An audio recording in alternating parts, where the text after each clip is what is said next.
नमस्कार दोस्तों, आदित्य ज्योतिष यूट्यूब चैनल में आप सबका स्वागत है। ग्रह साधना की इस श्रृंखला को आगे बढ़ाते हुए आज हम बात करेंगे देवगुरु बृहस्पति साधना के बारे में। दोस्तों, नवग्रहों में कुछ ग्रह ऐसे हैं जो अपने आप इतना ज़्यादा प्रभाव रखते हैं कि उनके इन प्रभावों, उनके इन लक्षणों के बारे में जानकारी देना एक वीडियो में संभव है ही नहीं।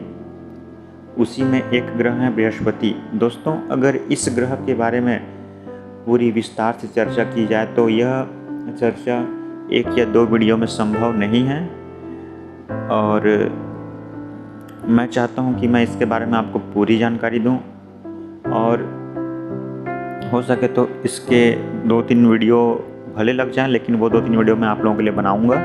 और साथ ही अगर ये आपकी कुंडली में अगर ख़राब अवस्था में हो तो इनके क्या उपचार हैं।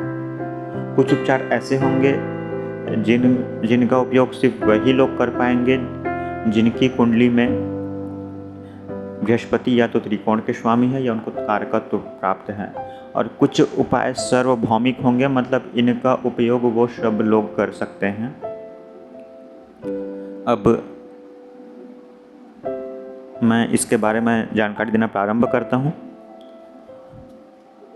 दोस्तों, अलग अलग क्षेत्रों में बृहस्पति की भूमिका या इसका प्रभाव बहुत अलग तरीके से हमको देखने में मिलता है। दोस्तों, बुद्धि के स्तर पे इसका प्रभाव बहुत अलग होता है, ज्ञान के स्तर पे इसका प्रभाव अलग होता है, और वाणी के स्तर पे इसका प्रभाव कुछ अलग ही देखने को मिलता है। कुछ लोगों को ये तीनों प्रभाव एक साथ एक ही जातक के शरीर में देखने को मिल जाता है, और कई बार ऐसा होता है कि कुंडली के अनुसार बृहस्पति की जो क्षमताएं हैं वो अलग अलग जातक को थोड़ी थोड़ी या अलग अलग शरीर के अलग अलग हिस्सों में प्राप्त होती है। किसी को वाणी के रूप में, किसी को बौद्धिक विकास के रूप में, किसी को ज्ञान के रूप में। दोस्तों, अगर बृहस्पति से प्रभावित जातक जिसके ऊपर बृहस्पति बहुत ज़्यादा अपना प्रभाव डाल चुके हैं या कुंडली में वो ऐसी अवस्था में बैठे हों जहां उनको उच्चत्व प्राप्त है, मतलब वो कर्क राशि में बैठे हों या फिर त्रिकोण के स्वामी होकर त्रिकोण में या फिर केंद्र में जाके बैठ गए हों, तो और साथ ही इन पे किसी शुभ ग्रह की दृष्टि भी पड़ जाए और डिग्री वाइज इनका बल अच्छा हो, तो दोस्तों अगर ऐसा जातक आपके आसपास है तो उसका प्रभाव, उसका व्यक्तित्व अलग ही होगा। वो अन्य लोगों से उसके हाव भाव, बोलचाल, कार्य करने की कुशलता वो आपको अलग ढंग से प्रस्तुत होगी, और इसका सबसे ज़्यादा प्रभाव उसके बुद्धि स्तर से निकल के उनके वाणी के द्वारा आपको देखने को मिलेगा। तो सबसे पहले हम जानते हैं कि अगर देवगुरु बृहस्पति का प्रभाव आपकी वाणी पे पड़ जाए तो इसका क्या प्रभाव पड़ेगा। दोस्तों, अगर देवगुरु बृहस्पति से प्रभावित व्यक्ति की वाणी, अर्थात अगर आपकी कुंडली में देवगुरु बृहस्पति दूसरे घर के स्वामी होके अगर उच्च की अवस्था में बैठे हों या इनका पावर बहुत ज़्यादा हो, बहुत ज़्यादा शुभ अवस्था में हो या फिर स्वग्रही होके बैठ जाए, तो दोस्तों ऐसे जातक की वाणी इतनी ज़्यादा कोमल, इतना ज़्यादा प्रभाव में डालने वाली होगी कि आप इसके बारे में सोच भी नहीं सकते। कई लोगों को यहाँ पे ये डाउट होगा कि यूँ तो बुध को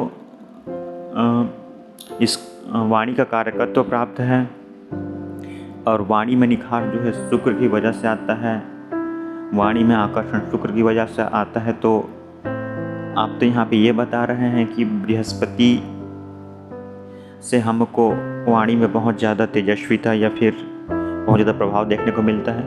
तो दोस्तों, हर प्रकार के ग्रह आपके हर चीज़ में अलग अलग इफ़ेक्ट डालते हैं। बुध का वाणी पे एक अलग प्रभाव है। बुध से जब वाणी को क्षमता मिलती है, उसका प्रभाव मिलता है, तो दोस्तों वो तरह तरह की आवाज़ें निकालने में सक्षम हो जाता है। अपने आवाज़ों को नाटकीय रूप से या अलग ढंग से लोगों को प्रभावित करता है। शुक्र जो है आकर्षण का स्वामी है, तो वो आपके वाणी में आकर्षण प्राप्त करता है। ऐसा व्यक्ति अपने वाणी से लोगों को सम्मोहित कर सकता है। लेकिन जब वाणी पे प्रभाव देवगुरु बृहस्पति का हो, तब ऐसी अवस्था में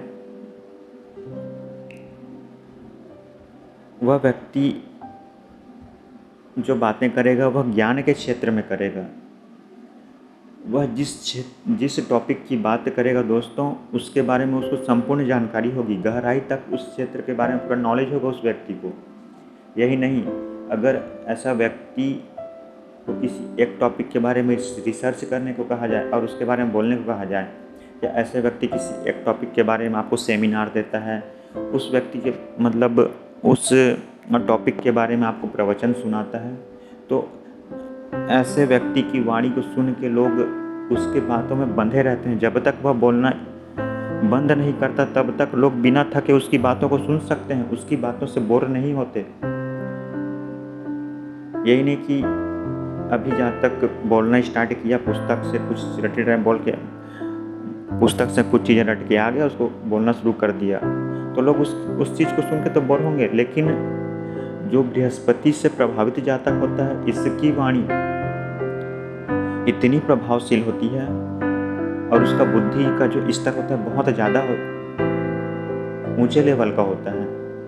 मतलब यूँ कहा जाए कि वह किसी एक क्षेत्र के बारे में इतनी सारी जानकारी निकाल लेता है, वह गहराई से गहराई में जाके उस चीज़ के बारे में रिसर्च करता है और सिर्फ वह पढ़ी हुई बातों को नहीं बोलता, अपने अनुभव के आधार पर आपको समझाता है।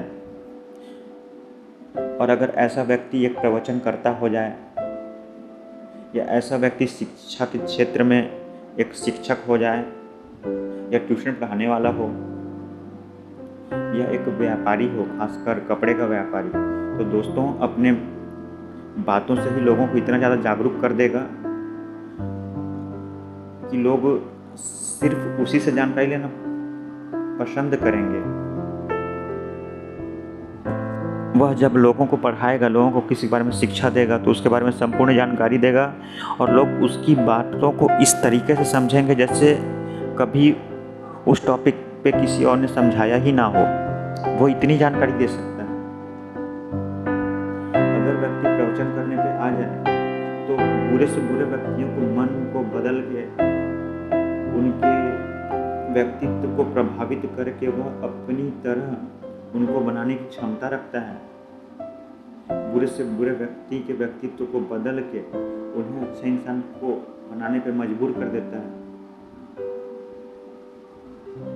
सिर्फ अपने वाणी की मदद से सोच सकते हो कितना प्रभाव रखता है देवगुरु बृहस्पति जब इनका प्रभाव वाणी पे हो जाए। ये तो एक छोटी सी ही बात हो गई। अगर इसका प्रभाव बहुत अच्छे तरीके से वाणी पे पड़ गया दोस्तों, तो एक पूरे के पूरे समूह को वो अपने बातों के जाल पे फांसने की क्षमता रखता है। लेकिन अगर व्यक्ति अपने वाणी का इस पे गलत उपयोग करने पे आ जाए तो लाखों लोगों को एक साथ करोड़ों रुपए का ठगी कर सकता है, इतनी ज़्यादा क्षमता रखता है।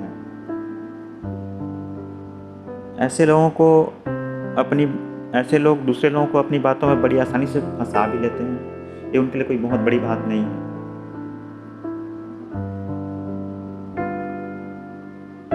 अब ये तो हो गई वाणी पे इसका प्रभाव। ज्ञान पे अब आप सब जानते हैं कि ज्ञान का कारकत्व जो है देवगुरु बृहस्पति को प्राप्त है। और अगर कर्क राशि में बैठ के अगर उच्च को हो जाए तो ऐसा व्यक्ति इतना ज़्यादा ज्ञानी होता है कि बचपन का उम्र, मतलब इसका उम्र कितना भी ज़्यादा हो, वो चाहे 40 साल का हो, 50 साल का हो, 30 साल का हो, 20 साल का हो, उसकी सीखने की क्षमता इतनी ज़्यादा होगी कि वो बचपन में जैसे कि एक बालक सीखता है उस तरह अपनी बुद्धि को, अपने मन को एकाग्र रख के वो उस चीज़ों को सीखेगा। सीखने में कभी भी उसके मन में आलस नहीं आएगा। और जो ये एक बार सीख लेता है वह ज्ञान, वह अनुभव इसके जीवन में, इसके मन में, इसके अंतर्मन में पूरी तरीके से बैठ जाता है। दोस्तों इसका प्रभाव इतना ज़्यादा होता है कि अगर यह व्यक्ति अपने क्लास में टॉपर है तो ये छोटा मोटा टॉपर नहीं होगा। अगर कोई व्यक्ति उस कक्षा में सेकंड नंबर का है, उसका परसेंट अगर 80% हो तो यह उससे 10 कदम आगे मतलब 90% के बराबर हो, मतलब इसके परसेंट के आसपास कोई व्यक्ति भटक भी ना पाए, इतनी ज़्यादा ये क्षमता रखता है। ज्ञान के क्षेत्र में इसके बराबर की तुलना कोई और कर ही नहीं सकता। यह व्यक्ति पढ़ाई लिखाई के क्षेत्र में इतना ज़्यादा आगे जाता है, इतना ज़्यादा आगे जाता है कि इसके लिए मतलब बड़े बड़े किताबों को पढ़ के ख़त्म करना बहुत छोटी सी बात होती है। डॉक्टर भीमराव अंबेडकर की कुंडली में सबसे ज़्यादा प्रभाव जो है देवगुरु बृहस्पति का था। उन्होंने इतनी सारी शिक्षा इतने कम उम्र में प्राप्त कर ली, इतनी सारी डिग्रियां उनके जीवन में है कि आज तक शायद उतनी डिग्रियां किसी और इंसान के पास हो। ये प्रभाव देवगुरु बृहस्पति का था।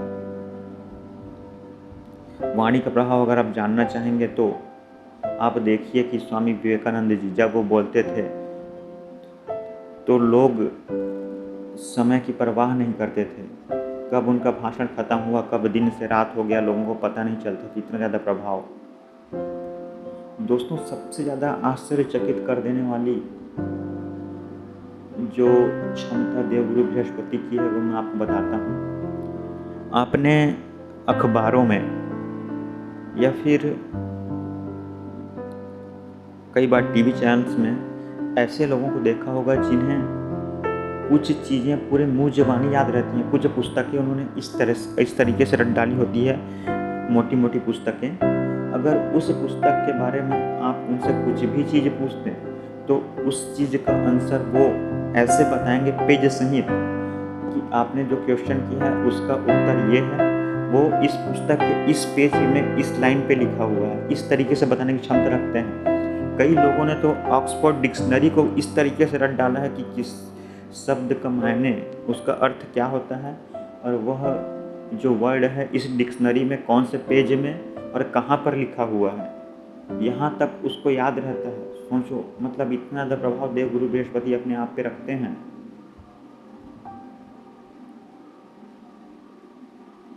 दोस्तों, इस वीडियो में देवगुरु बृहस्पति के बारे में मैं सिर्फ इतनी ही चर्चा करूँगा। नेक्स्ट जो चर्चा होगी वो अगले वीडियो में, जो मैं आज ही